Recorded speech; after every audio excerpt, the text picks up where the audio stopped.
Hello, everyone. I just want to give you a quick introduction to this Algebra 2 course and give you an overview of what you need to know and hopefully help you decide if this is the right way for you to take a math class. So I am excited for the opportunity to teach again this year, but I have to say first off that I don't yet have enough students in this class to teach it. So there's still some time for people to sign up, but not a whole lot. So that's the kind of the caveat. If I don't get enough people signed up for the class, then uh, it is not cost effective to teach it. And so I might, if there are people who really want to take it and we don't have enough students, then please message me. I'm thinking about trying to figure out an alternative method of giving you the materials and perhaps just being a resource instead of teaching class live once a week. And if that was really interesting to someone, then I might be able to set something up for the students that I have. Okay, having said that, let me introduce you to Algebra 2 trigonometry and how we run class and what it's all about. I've got a slideshow to introduce myself, so let me just share my screen and see if I can make that work. You have to wait while I do this, just like it's a live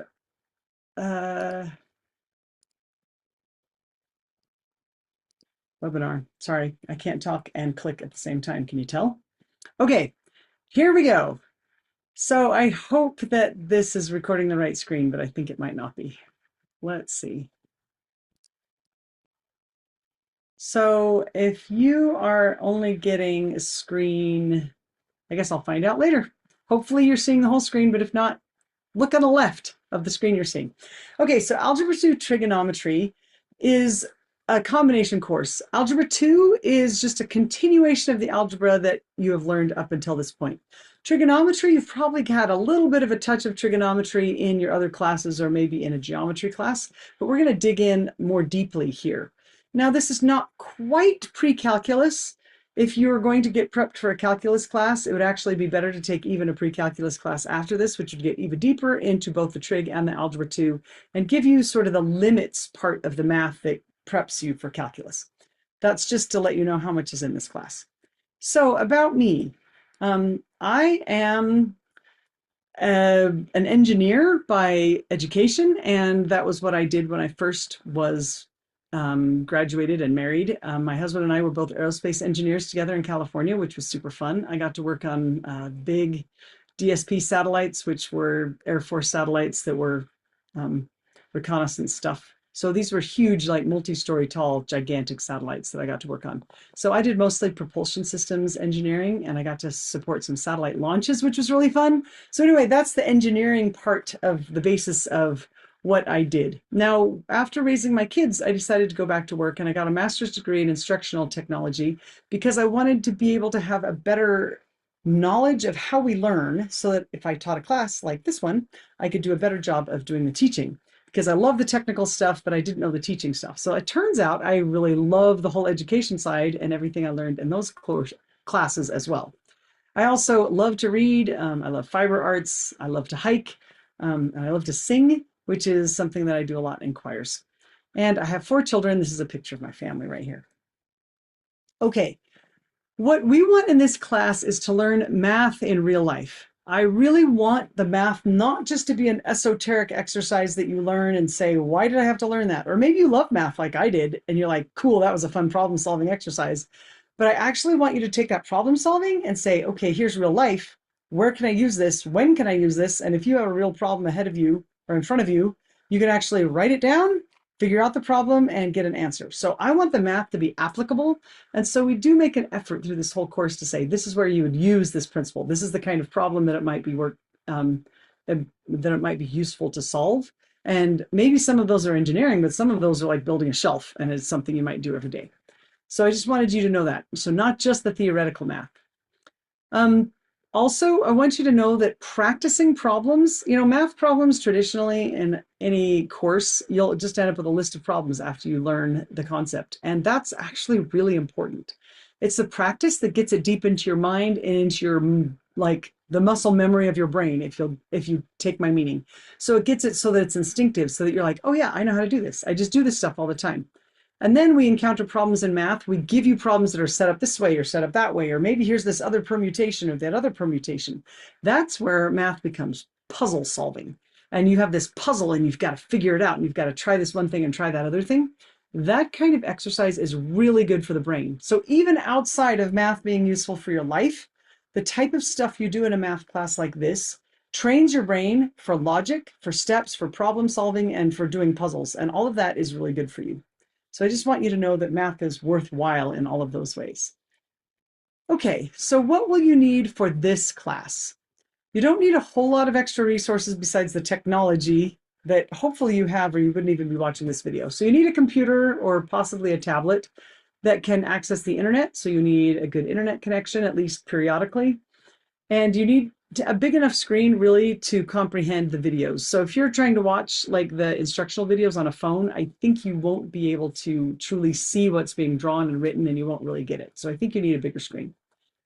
We also, the actual conceptual lectures we do are on Khan Academy. So instead of seeing me on a video, you will see Salman Khan, who's really a great teacher. And you can just watch those videos. And we will also work through problems in Khan Academy. So you need an account. They're free. And I want not just a student account, but it's also really important to have a parent account. And the reason for this is you need to be accountable for what you're doing. I found last year that it was really easy for my math students to put off doing anything, and then you can't do all your math at the end of the year. You just can't, there's just too much to do to be one of the classes where you can cram it all at the end. So you need to be accountable, and for that reason, you need to have a parent to have an account. And once you create your student account, then you're connected to me as the teacher, and I can see the work you do, and you also can be connected to your parent, and they can see your assignments and what you've done and make sure that you're doing your work and bug you if you don't. Okay, so keep up to speed on your work, but I want each student to have a parent to have an account as well. All right, we also have an online textbook. If you don't want to be online as much, which I totally understand and is really good for you, then you can print that textbook as a PDF.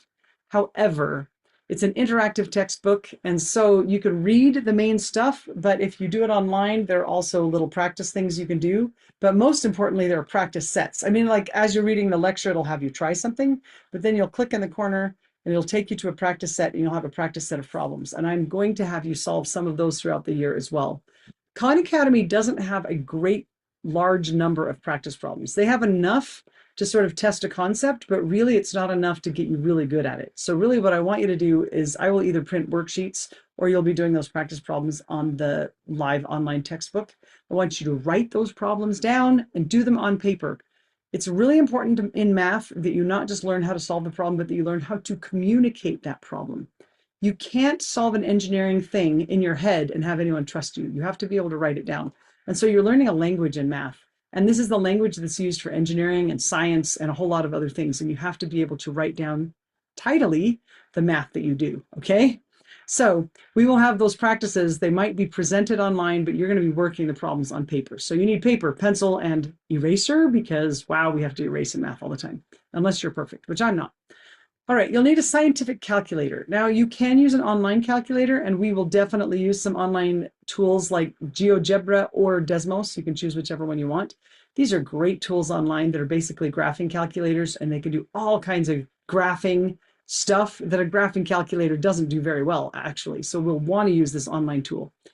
However, for your everyday math, you'll need a graphing and you don't need a graphing calculator. Totally graphing calculator is fine, but I'm not going to teach you how to use it. You're going to have to teach yourself.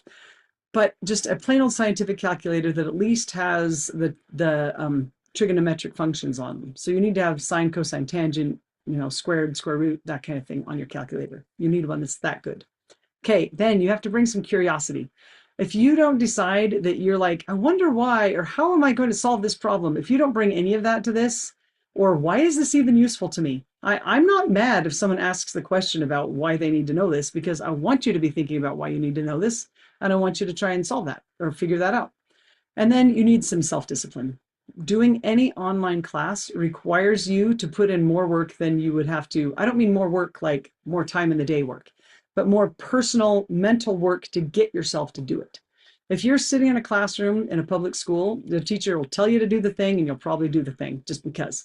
But when you're at home and you have all kinds of time, then it's really easy to put it off till later, or to think, maybe I'll do that, or I understand it. I don't need to do that practice. And you have to have the self-discipline to make yourself do this, or you will not learn. I can't make you learn. So just so you know, I am the teacher in this class, but I am not the grader. So I will check up. And if you have problems, I will absolutely help you. That's what I'm here to do. But I don't give you a grade and say at the end of the year, you got such and such. That's your parents' job in this Well-Educated Heart Academy. So that's another reason, by the way, for them to have a Khan Academy account. All right. So expectations in class. I expect you, when we have live class, you're going to come to class and have your camera on so we can all interact together. Everyone will take a turn giving prayers and inspirational thoughts. Those are optional. If you have a problem, you need to contact me privately and I won't put you on the rotation. Otherwise, I'm just going to assign prayers and inspirational thoughts to everyone. And that participation makes this much more of a real class experience. You learn better when you're learning with someone. And the prayer and inspirational thought is part of how we get to know each other.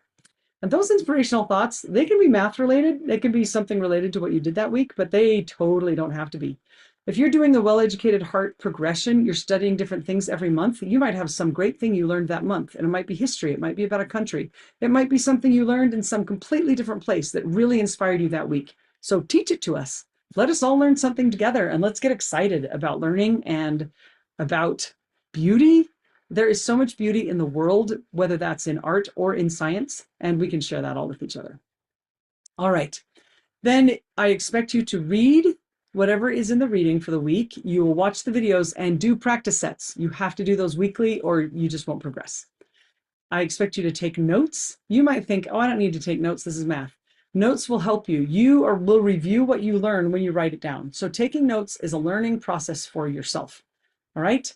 Then there will be quizzes. You absolutely need to take the quizzes in Khan Academy. What that does is show whether you've mastered a concept or not. And in math, we have to master one concept because the next concept always builds on the stuff before it. If you've struggled in math, that might be because you missed a concept, like way back here. You know, you have one day you miss school, or one day you feel sick and don't understand what your mom taught you, or you just like breezed over it and forgot to really study that thing. That thing will cause you trouble later. So what we want to do is master each concept before we build on it with the next concept. And Khan Academy will track your mastery of those concepts, and it will show you if you know them or not. So you have to, at a minimum, do all the quizzes in Khan Academy so that you can show mastery of the concepts. And if you don't have mastery, then you go practice some more and you go back to it. All right, that's that last concept there, which is just do enough practice so you get mastery. All right, what is our live class like? Well, it's like this. Obviously, you're going to be on a screen, I'm going to be on a screen, but we will be talking live with each other. We do it over Zoom. And when we get together, as everyone is arriving, I will have a real world problem. So last year, I really liked to take these real world problems from something that I had encountered that week where I needed math. So sometimes that math might be Algebra 2 or trig that we're using, and sometimes it might be fractions because that's just what I happened to encounter that week. So whatever that warm-up problem is, I'll like have it ready on the screen and you will be doing that problem as everyone joins class. And we can compare answers or solve that problem together depending.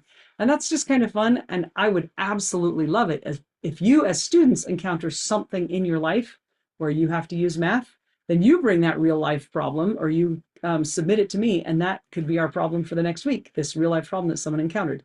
We did things like my son was doing an Eagle Scout project and he needed to know how much paint he needed to cover these boards. And so you had to get the area of the board and both sides and what about the edges and calculate how much paint you needed.